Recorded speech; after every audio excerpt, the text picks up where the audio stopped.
with the controlling procedures, you can identify each, no, reasons for the failure, and you can immediately put solutions into it. So that's the beauty with controlling process.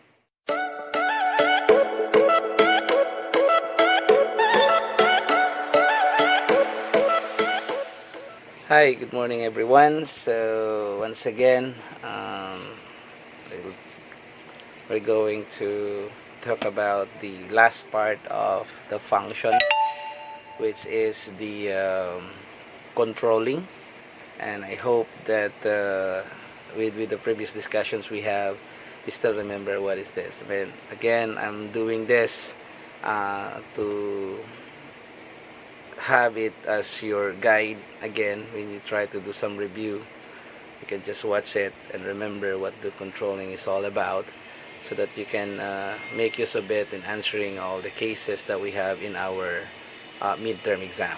Okay, so now we'll talk about controlling. What is this all about? So from the so-called planning, organizing, stopping, and directing, now to evaluate and to monitor the performance of, or to make sure as to what happened to all the planning and the functions. I mean, to all the plans that we have, what happened to our people, what are their performance, what how to assure if the managers or the supervisors or managers were able to lead their people properly.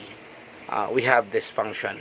Okay? This function will technically, as I mentioned, it's another important function of management, because this ensures that the organizations are being used effectively or is being used efficiently. So this is also the place or the function that technically look at the actual result of the plans and the activities that the organization has on the looking at the four previous functions of management. This is actually the place where we can evaluate if the plan that we executed is the right one. This is also the place where we're going to monitor if all of the people who is in charge to implement the plan are doing it properly or doing it well. So actually, this is a place, or this is a function wherein it gauges how effective, our leaders, our supervisors, our managers, or how effective is the plan that we have executed. So this is actually the place. So the good thing with controlling is that at least the organization will able to adjust, if there is a need to adjust. This is a place, functions wherein the managers can immediately do a possible alternative if there is part of the plan that is not working. And controlling, say for example, if the workers or the employees are not able to achieve the target. Let's say for example in sales, they're not, let's say for example in a month they have to have like a sales of 1 million, but they were not able to achieve it. Now with the monitoring, with the evaluation, with the control process, they're able to look into it and see what's going on, what technically had happened. Is there a need to adjust the plan, or is there a need to add something on it? Or have we missed something? So this is the place. Now, when it comes to each and every department has the control process. Okay, let's say for example, in a sales department, what are the controlling process or procedures that they actually do? Okay, say for example with sales. So if the objective is to achieve 1 million in a month, so what are the controlling process, or how they evaluate the performance? So they have the so-called daily sales coverage plan.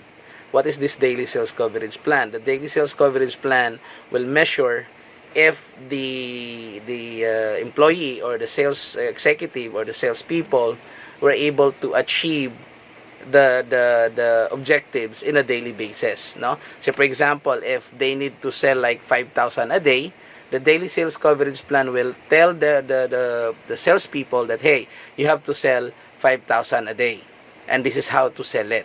So there is like a guide, there is like a certain monitoring in place for the people to look into it and will for them to be able to identify how are they go or what are they going to do to achieve the 5,000. So it's incorporated in a daily sales coverage plan under the sales planning procedures, no?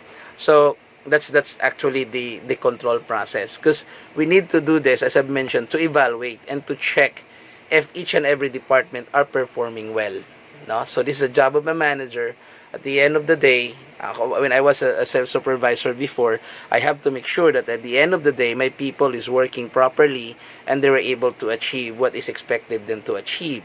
So, for example, as I mentioned earlier, if each of them will need to sell like 5,000 in a day, so the daily sales coverage plan will tell them it's with them. Now, before they go out and work in the field, they have that one that they know that this day I have to sell 5,000.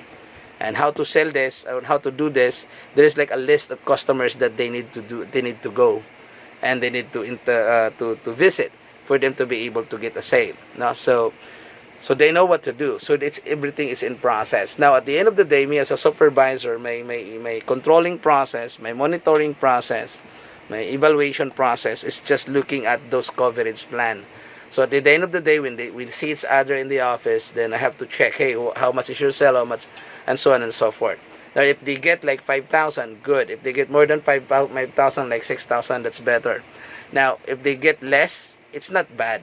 It's okay, because there's some day na talaga namang we have having hard time do the selling process. Now, what you have to do is just to remind that person who is not able to achieve 5,000 in that day. You have to remind that person that, hey, tomorrow, whatever is the missing number, you have to fill it out. You know, if you miss like 1,000, so tomorrow instead of you selling 5,000, you have to sell 6,000. Now, if you were the worker, you have to look at your list of stores in the following day. Where are you going to get the 6,000? So they can plan ahead. So I have to go this store, I have to go to this store, I have to go to these stores for me to be able to sell like 6,000 pesos. So they are properly guided. Now, your people also know that when they are closing or closer to the end of the month, they know how much they need to sell, then they know how much is missing, so that for them to be able to ensure that at the end of the month, they were able to hit the target and they'll get their commission. So that's the good thing with controlling process, because ahead of time, you're able to monitor, you're able to check what needs to be adjusted. Because if you just lead and you don't have any basis and you don't have the actual performance of your people, you can't even identify if they are working or not. So even they are outside in a sales department, even they are outside, even you are not with them all the time, because there's different like salespeople, you're not working with them one-on-one together, you can still monitor. Now you can still even check. Now, let's say, for example, in the daily sales coverage plan, it stays there that 7 o'clock, that the employees or that salesperson is within this particular store. You can even check. Now, you can even go there at 7 and see if your people is there already. Now, I do that one before. Then I visit the store ahead of time. Then I go there, I check if my salespeople or sales executive was able, or territory manager, we call it with Nestle. If I check if they were able to visit the store, and if the store says no, so I have to call the agent and I say, hey, what happened? Technically they cannot like escape from it, like telling whatever. So they said, sir, sorry, I go to a different store as my first drop because I have to make sale for like 6,000 for this day, and this particular store told me that I have to be there at that time, so sorry about that. So but at least you know where he is. Okay, so you were able to monitor, you're able to identify where is your people, you're able to identify and know if they were working or not. So that's the good thing with monitoring and the control process, no? Because you really have to monitor to make sure that everything that is being planned will properly executed. Okay, so that's the good thing with the so-called controlling functions, no? Monitoring, evaluation is happening there. Even with production, You can even monitor if your people is working or not. If they need to produce 1,000, they only produce 800, you know what's going on. The people is complete, they are working together, but still they cannot hit 1,000. Probably there's a problem within. It could probably be the machine, it could probably be the process, it could probably be the time of working, so we don't know. So you have to identify. And right there and then, you can just put solutions. When you're able to check the problem, you're able to put some solutions into it. So that's really the beauty of controlling process. Now you can identify if the human resource is properly used, if the equipment is properly used, if the money that you put in is properly used. You can technically check all of those things. No, in most of the organization, normally what the problem that they always encounter is like yung improper use of resources, especially with the human resource, because you have a very good people, you have a very good department working for you, but the problem is they are not well supported. So that's the problem. So it's like the human resource is working, the money is working properly, but the knowledge is in place, technology is in place, physical asset is in place in there as well, but still wasn't able to perform the job properly, wasn't able to achieve. What's going on? There might be some factors that is not, that is contributing to the failure of achieving what you wanted to achieve. So you can immediately adjust. Okay? So with the controlling procedures, you can identify each reasons for the failure, and you can immediately put solutions into it. So that's the beauty with controlling process. Okay? All right. So I hope that with all the tips that I've given you here, when you answer your cases, like looking at your cases, as I keep on mentioning. So just look at study the program properly, study the case properly, read it twice, read it multiple times, then try to check what is it really looking for, because that's an actual scenario that I have given to you. Okay, now looking at the McDonald's case where I asked you to look at the controlling functions. So there were like different assets that have different resources that McDonald's is being used, like the physical assets will definitely include the stores and everything within. The budgets, or are they using so much funds to implement the procedures that they're doing right now, especially during this pandemic? And how about their people?